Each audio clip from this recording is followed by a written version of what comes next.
Are you a car enthusiast or a do-it-yourself mechanic? Boy, do I have a deal for you. I have found a place that believes in what I believe in. They stand for conservative values. They don't go after that woke agenda. Plus, they have the best prices in auto parts.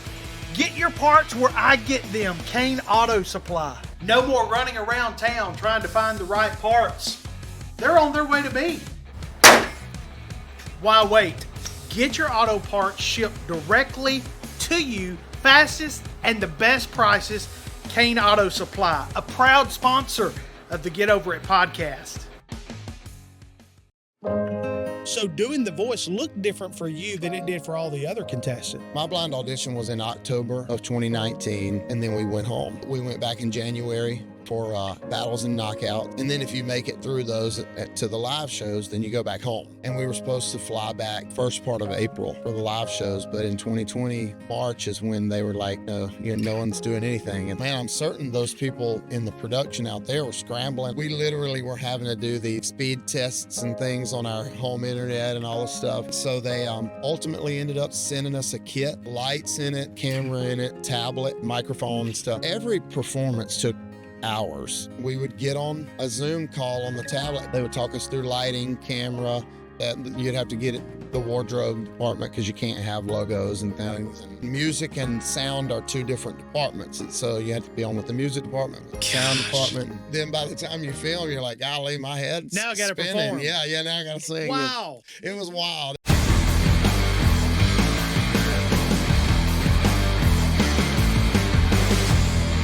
Hello. Comedian Mickey Bell here, getting ready for another episode of Get Over It, where we are talking to successful people and we're highlighting some of the struggles, maybe some of the big obstacles they had to overcome to be able to reach that level of success to where you would know who they are. Sure, you've heard about all their successes, but what did they go through to get there? And we do that is because we're trying to encourage you.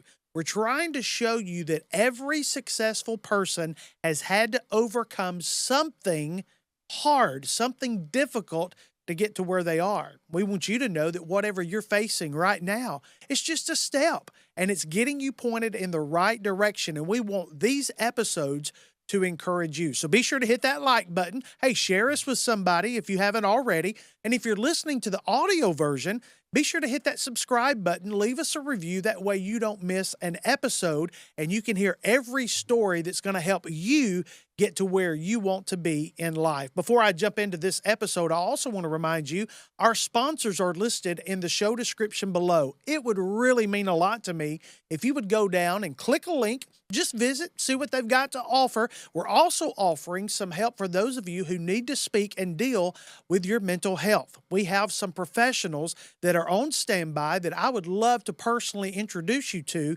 that can help you get through some of those tough times. You never have to leave your home. You can do it right there with your computer, and with your computer camera and microphone, you can have therapy right there and never have to leave your couch. It's in the link below, so check it out. Well, this guy that I'm bringing on the show today, listen, you know him if you watched The Voice. He was the winner back in the year 2020 when the world was shutting down. Todd Tilghman's career was taken off. We're going to talk about his past as a pastor. We're going to talk about being a student's pastor, but we're also going to talk about that journey of becoming America's favorite voice winner. He's joining us right now on Get Over It. Todd Tilghman in studio with me. How are you, sir? Man, I'm good. How about you? Good. I'm just excited to be able to talk with you because you've got an amazing story. A lot of people watched you, of course, from The Voice.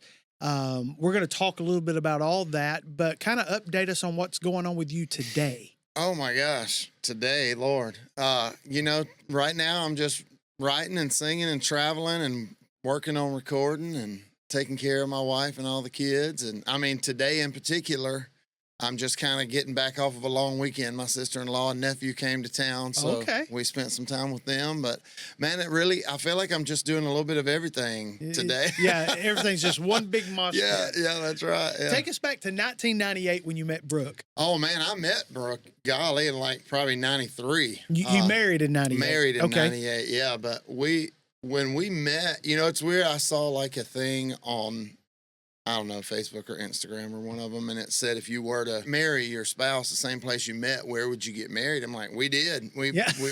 Her and her family walked into my daddy's church, and I met her, but I didn't really talk to her. And then back in those days, and I've told this story a couple times. So I want to say, like, a lot of people may still do it this way. I just know things change and kind of morph. But back in those days, there was still a lot of like visiting, like pastoral visiting. They would just show up at the door and knock, And so my daddy was going to visit them, and they lived one street over from us, and so I just went up there with him. And did you feel led to go? Yeah, well, I didn't even think anything about it, really. But Dad, God's laid it on my heart. I think I need to go with you on this trip. That's what I said. I could pray for the girl. But lay hands on. Yeah, that's right. Yeah. So she was sitting there in her sister's bedroom floor watching TV, and she would have been, I guess, 13. And so a little while later, she was 14 when we kind of first. She told me no, she didn't want to go out with me, and she started going out with somebody else. And he was kind of we were all adolescents. Right. He, at the time, he was kind of a shorter guy, so we all went to church together. And I remember she liked him and not me, and she was sitting next to him, and she was a little taller than him, so I just brought him a little stack of redback hymnals to sit on. You played that boy. That's so good. So really what worked was she started thinking I liked another girl, and that did it. Works every time, doesn't it? Of course, she dumped me several times along the way. I dumped her once to just get back at her, I guess. Not really. But you ended up in 98. Y'all ended up getting married in that church. That's pretty cool, man. That's a cool story. Yeah, we got married right there in that church. We got married we had a gym that they had converted into the worship center. And so if you want to count that as a different place, we met in the little tiny worship center and got married over there. Did the short guy come to the wedding? I know he didn't. It's weird. We're still acquaintances. He's moved away, and we were that in the 90s, early and mid 90s, and so. But everybody's great. That is so cool. 8 kids. Yeah, 8 children. 8 kids, and some of them are adopted. 2. Tell me a little bit about that story. Oh man, all 8 are just the adopted ones. They're all special. Yeah. Everyone's special. The adoption part was we had our oldest 3 sons. The youngest of those 3 was born in 2005, and we had sort of, my wife, man, is like I literally have written songs about it. She's like the jump off the cliff one in our family. I'm the kind of bird in the hand one in our family. I'm all right with because we used to watch Deal or No Deal, and the banker would be like, $9,000, and I'm like, deal. Exactly. And my wife was like, no way. I'm like, babe, they walked in there with nothing. Right. They got $9,000 now. But she's not like that. So a lot of times she's got big dreams and big ideas, and so honestly, to this day, even we've been married 26 years next month. But the way that I would kind of approach that is I would just say sure, but in my mind I'm like she'll kind of move on to something else, And so we had a talk probably in 2003 or 4 about adopting, and then our youngest son was born in 2005. So probably about 2006 or 7, I would say, she said, we have this method that we use, and a lot of people actually say, don't do this, but it works well for us. So if either one of us, mainly her, if we need to talk about, Brandon, this is the truth, we need to talk about something that we don't want to be interrupted. Right. We'll either text or email the whole thing. And they're like, oh, you shouldn't talk through text. But we always have a conversation. You just can't be interrupted. That's just the ground rules. Yeah, that's kind of how we do it. If it's so she knows that I'll read that entire text, and then I'll either call or respond, or we'll talk later. And so she sent me an email actually this time, because text was not as big back in those days, and said she really felt like she was ready to get kicked off with adoption. And so really it's a long, complicated story, but the short version is we sort of jumped in pretty quick after that, and she always tells people, and I never can remember it right, we tried domestic adoption and it just didn't work out. I've even had I've been doing shows, and I had a lady come up to me and said, "You don't even know who I am, but 10 years ago or whatever, you and my wife were emailing back and forth because I work with Romanian adoption." Oh, wow. So God just kind of knew we tried China adoption. Our Brooke wasn't old enough. You had to be at least 30, and at the time I think she was 28 or something. But I always say I think God just knew our girls were in Korea. So anyway, we landed on Korea. They told us that we would get matched after we did all the stuff. You got to get fingerprinted. Isn't it amazing the things you've got to go through to save a life? Yeah. It really is. So after we did all that, they said you'll be matched in 12 to 18 months. And so we were like, all right, because it's weird. The best way I know how to explain it is like, we're still poor. Yeah. But we were like poor. Yeah. And so we had to raise the money. And so I was the guy, I was like the fundraiser kind of side of it, which is weird because she's like way cuter and also has like this big personality and bubbly and all. So I'm like, you really would have done really great at that. So I was going to spend that time raising money. Well, anyway, we got matched in 4 months. Oh, wow. So you had that quick. Yeah, we just went ham on it, and we did everything to make money. We sold food and did garage sales and stood outside Walmart with baked goods. And we ended up lacking $200, and somebody literally gave, that didn't know, $200 the day before. So we wrapped that adoption. She came home. 8 months after that, we got a call that there was a sister born. So we jumped right back in. And anyway, very long story short, the fundraising was not going well because, and no offense if somebody's listening that does this, because let me just say, my wife has done this. She doesn't right now, but she has. But all those people on Facebook, they're selling like makeup and stuff, and you just kind of hate them in a way. Not really. We don't hate you. Because I sell makeup. Yeah, yeah. And so we were those people. We had aggravated the tar out of everybody to raise the money. So the money just wasn't coming in. My wife was telling her story in the adoption forums on Holt International's website. I don't even know if they still have those now that there are Facebook groups and stuff. Very, very technically, a stranger. We don't know him. I've never even met him. I talked to him on the phone one time, saw our story, was encouraged by it, and made a move in their own life that was a scary move to make, but ended up working out well for them. And so they came into like a lot of money because of it. And so just out of the blue, they just paid for our entire adoption. Come on. Yeah. Paid for everything. And so, and I got to talk to him on the phone. They gave me his address and name, and I sent him like a little card and some stuff and with my number in it. And he called and he told me the story. He's like, I get why you're so grateful, but the only reason that I had that money is because I saw y'all's story, and you had enough faith to do this. Did he say what move he made? Yeah. Well, it was something. Can we all write down that move? I think he was like in a partnership or something in his business, and he was afraid that he might get sued. He felt like the Lord was kind of leading him to do something else. So he said, my wife was telling me about you and y'all's story. She read it in the forums. And he said, I kind of thought to myself, if this guy because of course, if you're in there, you've adopted. Right. And so all the stuff. He's like, if these guys who literally just brought this girl home, and they're like youth pastors, which, youth pastors, when they write a youth pastor check, it's in the negative already. They just write it with a negative. Don't cash it. Yeah, give us 2 weeks. They're literally like, you're going to have to pay them what it costs them to get the check printed. And so he called a meeting with the partners, and instead of them saying no, or if you leave, we'll sue you, they asked him if he'd be willing to be bought out. And wow. So he did. That is so cool. Now, how long ago did y'all adopt from Holt International? Oh, we adopted. What year would that have been? The first one would have been 2010, and the second one, very close together, would have been 2011.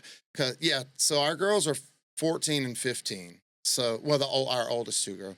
And so it would have been like 2010 and 2011. That is so cool. And I love Holt International. I love what they do in helping adopting, and we represent them in concerts. Awesome, and they a great organization. So 8 kids now total. Yep. Yeah. Oldest one is how old? The oldest one is 24. Okay. Yeah. And they go all the way down to 8. Actually, the baby and the oldest one have the same birthday, so it's like bookends. Well, when you have 8 kids, there's a good possibility. Much better chance, And so, but you don't really get discounts for stuff like No, that. So, you don't. you know, So how do y'all travel around? 2 vehicles or one big large van? well, y'all look like a homeschool family going to town. we actually are a homeschool family. So, but it's weird because it's like if you don't meet people, and I don't mean just me, I mean anybody, people probably can get the perception that like, this is another one of those weird homeschool families that's got 20 kids, but we're fairly normal. Actually, the homeschool situation makes me nervous because I'm always like, and it's worked well for us, and it's worked even better, I think, for our children. Our philosophy, we didn't really start homeschooling. Several of the older kids kind of went to school, but our philosophy sort of became, we want these kids to know how to read and write and do math, and but after that, we sort of want them to pursue what they're passionate about. Oh yeah.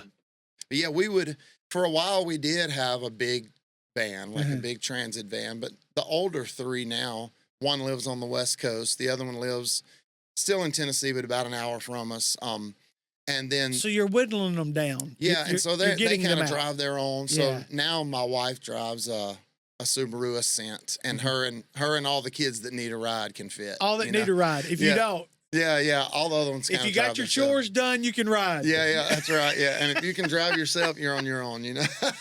What made you decide to try out for The Voice? I mean, we're going from, and I know it's not maybe consecutively, but I mean, we're talking youth pastoring, we're talking adoption, we're talking 8 kids in the home, and then all of a sudden, this idea come. Where did the idea come? What made you even come across it? I had been in like traditional style ministry for years. I became youth pastor. When I became youth pastor, there were kids in the youth group that were like 6 months younger than me, and so, and all at the same church. I ended up lead pastor in 2011. So we were lead pastors for almost 10 years. And so in the time as lead pastor, probably I would say maybe halfway, 3/4 through, I kind of, it's always so hard to explain because I never want anybody to like take me the wrong way. I have this like terrible phobia that people are going to misinterpret. Listen, let me just tell you this. It's just us talking. And yeah. all the people that are watching are going to judge us anyway. Yeah, that's right. That's what I was saying. Look, when we do shows, I always tell, especially when we do full band shows, because we have to kind of piece a band together because I don't get enough of those shows that I have, like these are the guys. I always tell them the same thing, man. About 95% of these people are going to love it no matter what we do. The other 5 are going to hate it no matter what you do. So you just do. We're going to be judged. Just go ahead and throw it out there. So, honestly, it was gradual, but I had kind of reached a place where I just really felt like God was sort of pulling me more into, I don't know, I was kind of missing like this real organic faith, like, because I don't want anybody to take me the wrong way. I love church and I love the church, and I'm grateful for all the good things that the church does and has done. And so this is not like an indictment against church. I love church, but I just was kind of looking at what I was doing and comparing it to what I felt like the Lord wanted me to do. And for me, not for everybody, because diversity is part of it, it just looked very different. And so I was kind of just internally being pulled away from the more traditional style of, standing in the pulpit and doing the message kind of. So I started digging into stuff I could do because I didn't know how to do anything else. Right. I mean, I'd been in ministry this whole time. So, man, I was like, I filled out the FAFSA forms again. I thought maybe I can go back to school, even though school, a lot of folks think I'm joking and making excuses, but I'm just not a school person. Sitting in a classroom and stuff is not the style for me. So I ended up going on, I literally went on Facebook one time and said, hey, how do you become a barber? Like, is there a special school, or you just go to cosmetology school like everyone? I mean, you were reaching, weren't you? Yeah. And where I thought I landed was real estate. I had a friend that was going to help me get certified to be a real estate agent. And because I felt like that would give me more of an opportunity. Because I think what happens, the whole like starfish story, you throw the one back. Because I think what happened to me is I was sort of overwhelmed with this idea that there are all these people, and it's like my job to make sure. And I felt like the Lord was sort of leading me more to like, it's really more just one-on-one. Even when we would do our vision, at the beginning of the year, I'd always do the vision. And the last week, I would always say, like, really, the culmination of our vision is you just love who's right in front of you, Right. wherever you are, you know?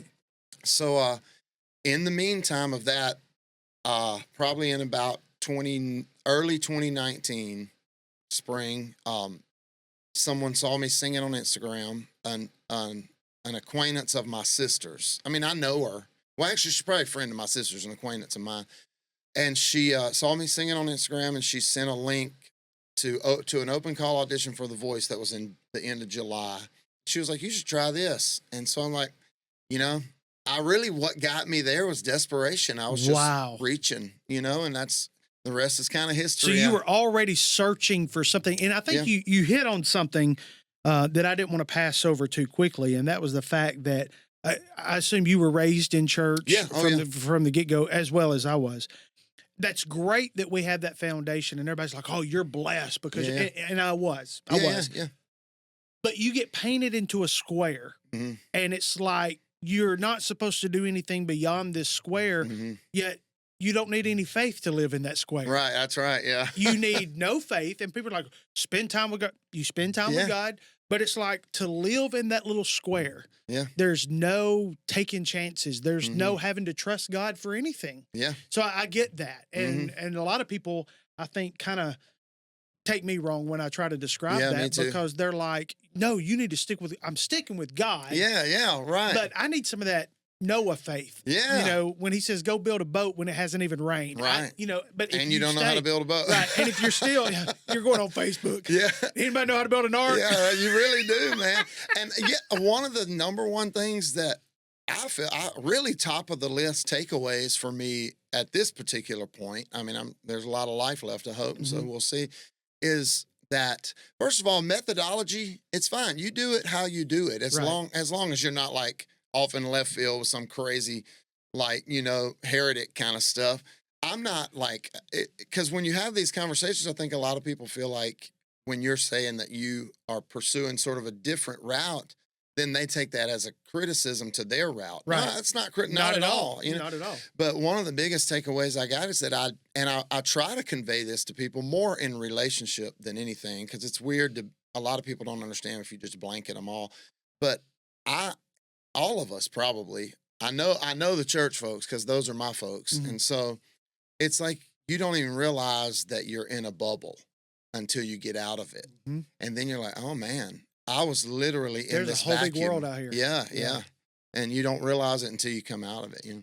Here's what I learned, and it's going to sound like I'm trying to say a joke, and I'm not, but I learned very young that I could get up and talk about being raised in church all my life, you know, never got exposed to drugs or alcohol. No one wanted to hear my testimony. Yeah. But you let a guy come in that, you know, strung out on drugs, was a part of the mob, killed 14 people. We're going to pay him $1,500 to come in and share his. And I'm like, I can make more money if I went out here and did what he did. Yeah, that's right. It's like, maybe I should just take a break and be a drug dealer for a year. Exactly. So I tell people now, they say, what are you doing? Well, I'm out here working on my testimony. That's right. Yeah. Because I can make more money, and churches will invite. And it's like the church people, even the church people go, oh, he's got a great story. And I'm like, well, your story's good, but he's got a great story. And I'm like, well, I want a great story. Yeah. I was telling my wife, I've got some people that I know. I don't know. I wouldn't say that we're close, but it's kind of funny to me because they have, according to like the public eye, have a good bit more success than I've had so far. And there was a point in their life where they said they were going to step away from what they're doing to focus on their family, and I think that's great, you know.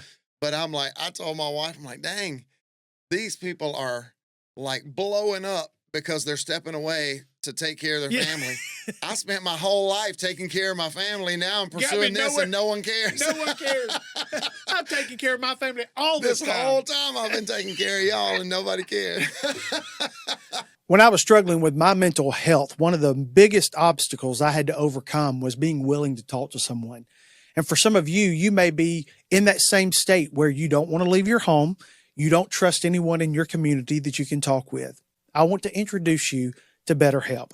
They have licensed therapists that is able to take you and actually talk to you via Zoom so you can do it from the comfort of your own home. These are licensed therapists. You can talk about faith or you cannot talk about faith. It doesn't matter. They're going to have something specific just for you. If you would like to receive a 10% discount for your first initial call, all you got to do is check out BetterHelp in the show notes below. When you were on The Voice, though, that was some very challenging times for our country and for our world. And so doing The Voice looked different for you than it did for all the other contestants. Yeah. Well, eventually it did. Like it's weird. The Voice is kind of like, had you done, you don't know how good, I don't guess you even had to do that deep of a dive, but had you done like a deep-ish dive on Google, you could find these things out. But like my season was the first season that they were had to be kind of very open that our blind auditions and battle and knockout rounds are pre-taped. My blind audition was in October of 2019, and then we went home. And then we went back in January for battles and knockouts. And then if you make it through those to the live shows, then you go back home. Mm-hmm. And we were supposed to fly back first part of April for the live shows. But in 2020, March is when they were like, no one's doing anything. And so I'm sure, I'm certain those people in the production out there were scrambling. I don't know. I mean, they kept sending us emails asking us, and we literally were having to do these like speed tests and things on our home internet and all this stuff. And so they ultimately ended up sending us a kit with lights in it. It had a camera in it, a tablet. I'm trying to think, a few things, microphone and stuff. And we would get on a Zoom call on the tablet. Every performance took hours. Goodness. We would have to get on that tablet. They would talk us through lighting, camera. That you'd have to get the wardrobe department because you can't have logos and things. Right. And music and sound are two different departments. So you have to be on with the music department, with the sound department, and then you would. Then by the time you film, you're like, golly, my head's now I got to spinning. perform. Yeah, now I got to sing. Wow. Yeah. So it was wild. It was a lot. I always say if you can find it on YouTube or something, if you'll look up Long Way Home, you can look at me and tell I was just whooped, man. Yeah. Like I laid down. We filmed at our church because no one was there either. And I kind of had a little, not like we didn't argue, but I kind of had like a little back and forth conversation with the show because they wanted us to film at home. And I'm like, yo, first of all, there's 10 people at my house, And one of my children, even now, 4 years later, one of my children is just feral. He's just wild. And so he's going to tear your stuff up. I'm telling you, I'm going to tell him not to touch it. I'm going to tell him he's going to be in trouble if he touches it. He's still going to tear it up. So they ended up conceding and letting me film at our church. And I laid down on it was seats. It wasn't pews, but I laid down on the front row of seats and went to sleep because I was wore out.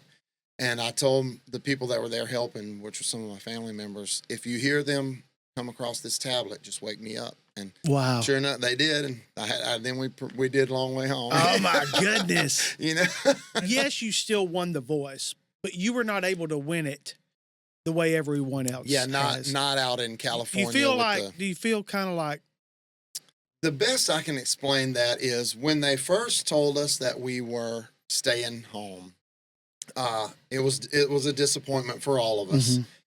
But luckily for me, because when I say this, I understand the people that were on the show that were 20. I understand how they felt. Luckily for me, I was 42, I guess, by the time that happened, and so.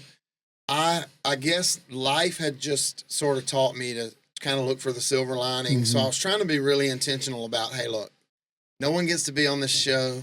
And also people like me, because it's super rare. Most of the folks on there, they've been touring and they got managers and all. I just showed up to an open call audition one day, Right. So I did do that. And so that helped me a lot. Then really, including winning, the very best thing that happened to me on the show is after the win, I had already, and I don't know if anybody that like any of the like COVID police are listening to this, I apologize up front, but we had already decided win or lose, man. We made it in the finale of The Voice. We're going to have a party. Yeah. So we had put together a little party and the way our church was set up, there was 2 buildings and then kind of like a little breezeway. And so when I finished, we had to do like a virtual press tour, which is like, God, if I never hear the word virtual again, it'd be too soon, man. But I finished that. And then, you know, when something like that happens, the mayor showed up and came in. So we talked to the mayor for a little bit. But then when I walked out to go to the other building for the party, the entire parking lot was just filled with people cheering. Oh, my goodness. You know? And that, to me, would have never happened. Right. You know? And those are people that you actually care about. Yeah, these are people that we know and we have community. Now, I will say, the thing that if I, and I don't dwell on it, well, if I can help it. I think the one thing that is still a little disappointing is there are a handful of opportunities when you win the show that just sort of went away. They didn't get postponed, you know, and they just kind of didn't happen.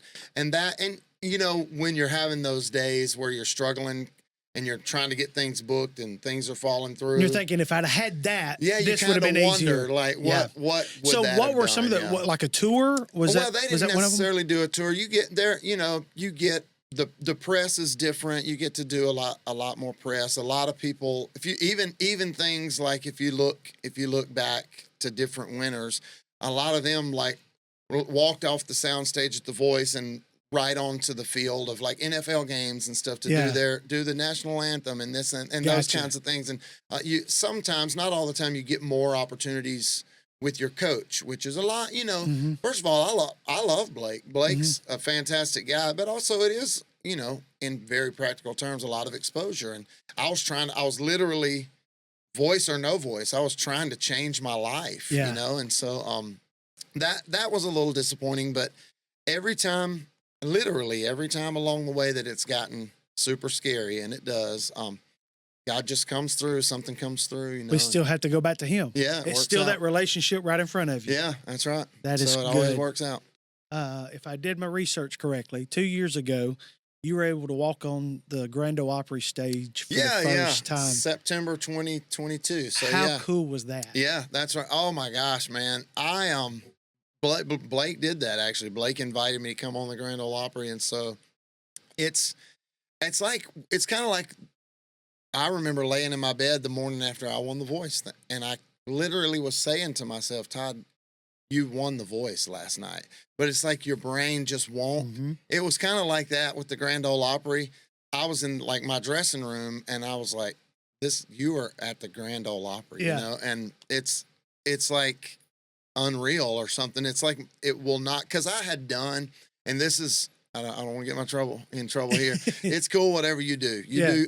Because my thing is, I feel like you need to be close to God, and I want you to have a full life. Even Jesus said that's the whole reason I came, is so that you have a full life.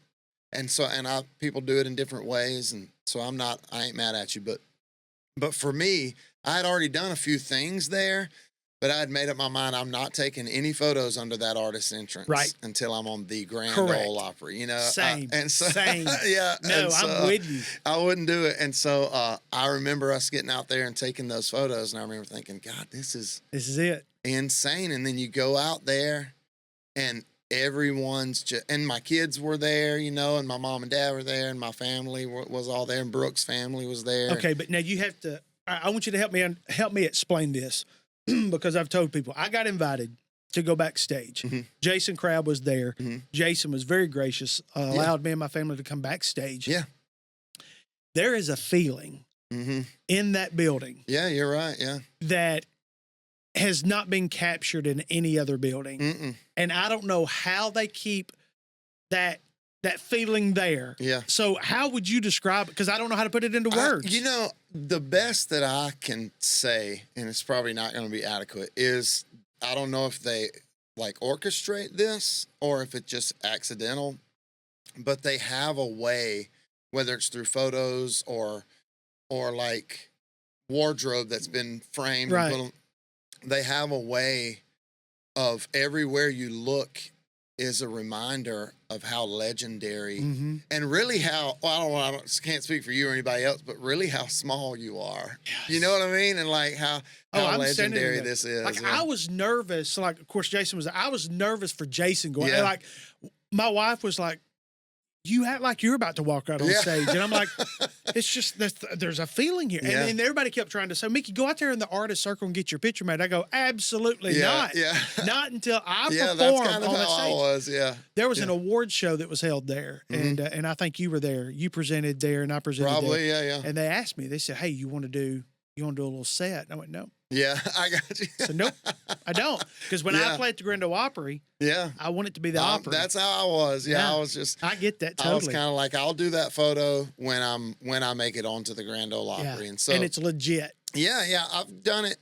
I've gotten to do it twice. The first that I just did it a couple months ago, I guess, and so but it's been remarkable. When it's weird when you're someone like me at the level that I'm at, because I'm always like, man, self-awareness is a gift. I'm not mad. I'm good. I want to land where I'm supposed to land. Right.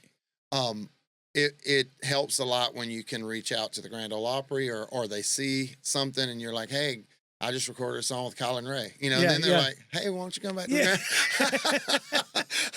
All right. So now I need to say, look, I just interviewed Todd Tilghman. Why don't you come to the Opry? Oh man, I always say, listen, when people ask for your autograph and stuff, I'm always like, listen, if you take my autograph to Starbucks with $7, they'll give you a cup of coffee. Isn't it crazy? I had to get used to that as well. So tell me about PB&J. Yeah. Now this is when I first heard the song. Great song, by Thank the you, way. man. Great Appreciate song. that. But the title's there. I mean, it's like it's automatically like, okay, what is you it? want to talk about it? Yeah.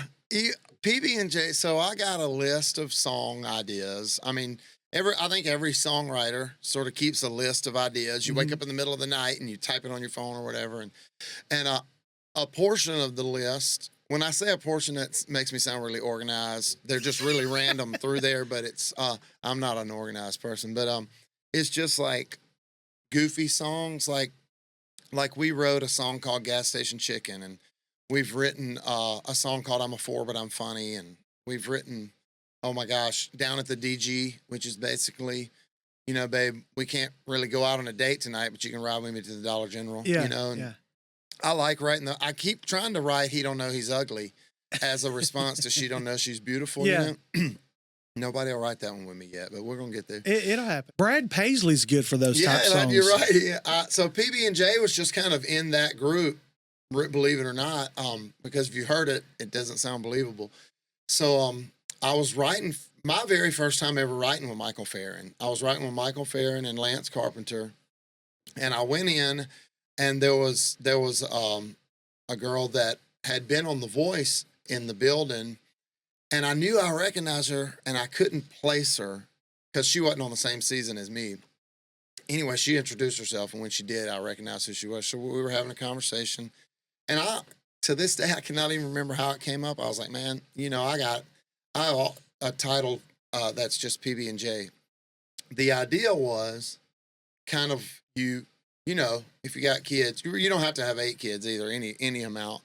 The idea was you kind of wake up you set the alarm for PM instead of AM, and you wake up and you're struggling to get out of the house, and you're just grabbing food and everybody's eating raw Pop-Tarts or whatever in the car, and you get to work and you got 2 black shoes on, but they're not the same. And anyway, you just end up surviving on peanut butter and jelly sandwiches because you're just trying to get by. Well, anyway, so we go and sit down, and Michael said, hey, are you writing that with anybody? And I didn't even know what he was talking about. I said, what do you mean? What? And he said, PB&J. I'm like, no. And honestly, I really did, because I didn't know Michael. Now I do. Yeah. And now, knowing what I know now, I never would have thought. But in the moment, because but I'll own it, I have like imposter syndrome. I always think at any moment they're going to realize I don't belong here. Right. Same and feeling. So I kind of thought he might be like making fun of it, like the title, for just a split second.